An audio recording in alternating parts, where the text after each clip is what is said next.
خطرناک ہے, پورا پڑھ کے سنا دیتا ہوں. مفتی صاحب, میرا شوہر مجھ سے دوسری شادی کی اجازت مانگ رہا ہے اور آپ کے ساتھ سیلفی لا کر دکھاتا ہے. جس دن آپ نے چوتھی شادی کر لی, میں اسی دن اپنے شوہر کو دوسری شادی کی اجازت دے دوں گی. یہ خاتون مجھے کہہ رہی ہے کہ جس دن آپ نے چوتھی کر لی تو میں اپنے شوہر کو دوسری کی اجازت دے دوں گی. ان کا نام بھی میں اناؤنس کر رہا ہوں کیونکہ انہوں نے کہا ہے کہ اس کو ریکارڈ کرا کے یوٹیوب پہ ڈالیں تاکہ یہ سن لینا. تو معروف راشد, پہلے آپ 4 شادیاں کریں, پھر میرے شوہر کو مشورہ دینا اور بیان یوٹیوب پر ضرور ڈالنا, میں لازمی سنوں گی.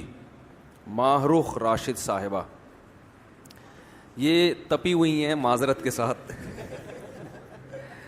اور ان کے میاں نے بھی ان کو تپانے کی کوئی کسر نہیں چھوڑی ہے. میرے ساتھ سیلفیاں لے کے دکھا رہے ہیں, اور ایسا کرتے ہیں بعض لوگ, مجھے بتا کے کر رہے ہوتے ہیں کہ مفتی صاحب آپ کے ساتھ سیلفی لینی ہے بیوی کو تپانے کے لیے. یہ مجھے بول رہے ہوتے ہیں, ایسے کیس آئے ہیں میرے پاس. میں ان سے کہتا ہوں اس نیت سے یہ کام نہ کریں آپ.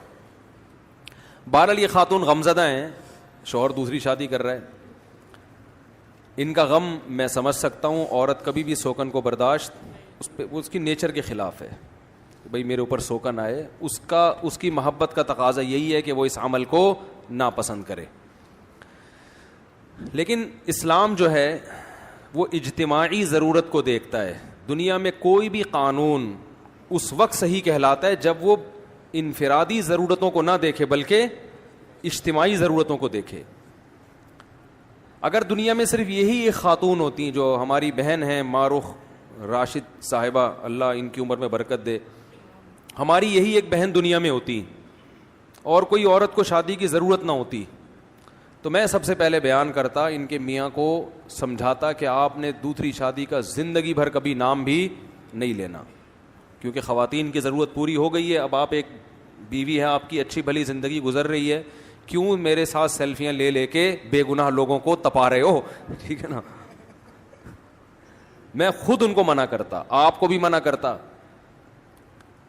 لیکن مسئلہ یہ ہے کہ خواتین جن مسائل سے دو چار ہیں, بہت ساری خواتین, ان کا اس کے علاوہ اگر کوئی اور حل ہے, یعنی مرد دوسری شادی کرے, اس کے علاوہ اگر کوئی اور حل ہے تو مجھے بتا دیں, میں بھی ایک پہ آ جاؤں گا دوبارہ سے.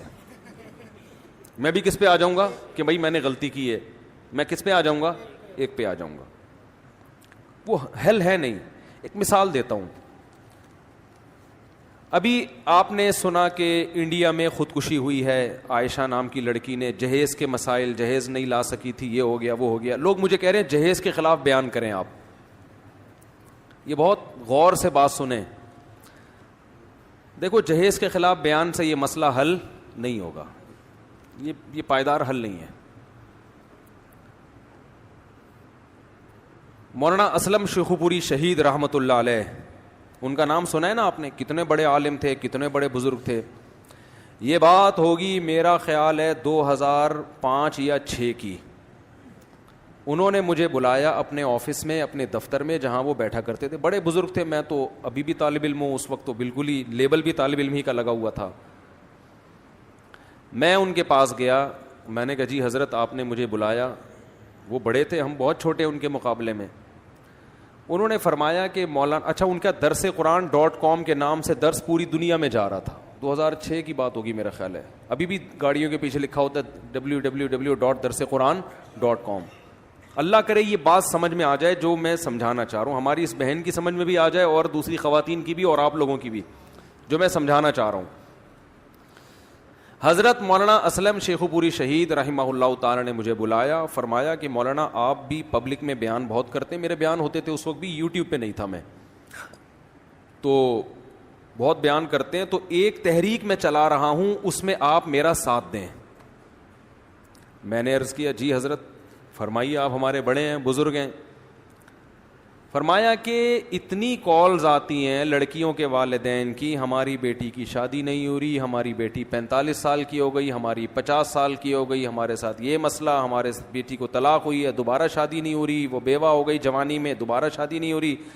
ابھی نکاح ہوا تھا, 2 دن بعد لڑکے کا بائک پہ ایکسیڈنٹ ہوا, 2 دن کی دلہن جو بیوہ ہو گئی, بالکل ینگ, 22-23 سال عمر, اور 10 سال ہو گئے وہ ایسی کی ایسی بیٹھی ہے, بڑے مسائل ہیں.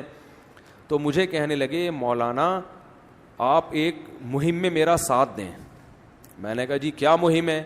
انہوں نے کہا یہ جو جہیز ہے نا, جہیز, اس کی وجہ سے لڑکیوں کی شادیاں نہیں ہو رہی, تو آپ اپنے بیانات میں جہیز کے خلاف مہم چلائیں. کیا چلائیں؟ اور فرمایا میں نے احیاء سنت کے نام سے ایک ادارہ کھول لیا ہے جس کا کام ہوگا کہ جہیز کے بغیر جو لوگ لڑکیوں سے شادی کرنا چاہتے ہیں وہ اس ادارے سے رابطہ کریں, اور میں بھی اپنے بیانات میں جہیز کے خلاف مہم چلاؤں گا تاکہ دھڑا دھڑ شادیاں ہونا شروع ہو جائیں. دے مار 4.5, یہ تو میرے الفاظ ہیں, دے مار 4.5. ادھر رشتہ آیا, ادھر لڑکی, لے بھائی لے بھائی, ادھر آیا ہٹو بچوں. کیونکہ اتنے لوگ بیان جب ہمارے سن کے داڑیاں رکھ سکتے ہیں, شراب سے توبہ کر سکتے ہیں, زنا سے توبہ کر سکتے ہیں, تو جہیز سے توبہ نہیں کر سکتے؟ سمجھ میں آ رہی ہے بات؟ میں نے عرض کیا, میں نے کہا حضرت عرض یہ ہے کہ یہ مہم کامیاب نہیں ہوگی, اور یہ جہیز کے خلاف آپ جتنی بھی مہم چلائیں گے, اللہ کرے میرا یہ بیان انڈیا میں بھی چلے, اور جو لوگ جہیز کے خلاف تقریریں کر رہے ہیں نا بہت زیادہ, اللہ کرے وہ یہ میری باتیں سن لیں. میں نے حضرت سے عرض کیا, میں نے کہا ٹھیک ہے جہیز کے خلاف تو میں ویسے بھی بیان کرتا ہوں, آپ بھی کریں, ہم سب مل کے کریں گے, لیکن اصل مسئلہ یہ نہیں ہے. جہیز بھی کسی اور چیز کی پیداوار ہے, کوئی اور غلط کام ہو رہا ہے جس کے نتیجے میں مارکیٹ میں جہیز آیا ہے. وہ غلط کام ختم کریں گے, جہیز مارکیٹ سے کیا ہو جائے گا؟ بولو, خود بخود شارٹ ہو جائے گا. دیکھو ایک گٹر کھلا ہوا ہے کسی کے گھر کے باہر, وہاں مچھر آ کے بیٹھتے ہیں, اور گھر والوں کو ملیریا ہو رہا ہے, محلے والوں کو. آپ ملیریا کے پیچھے پڑے ہوئے ہو ہاتھ دھو کے, ملیریا تو ہوتا رہے گا جب تک گٹر کھلا ہوا ہے اور مچھر وہاں پہ پل رہے ہیں.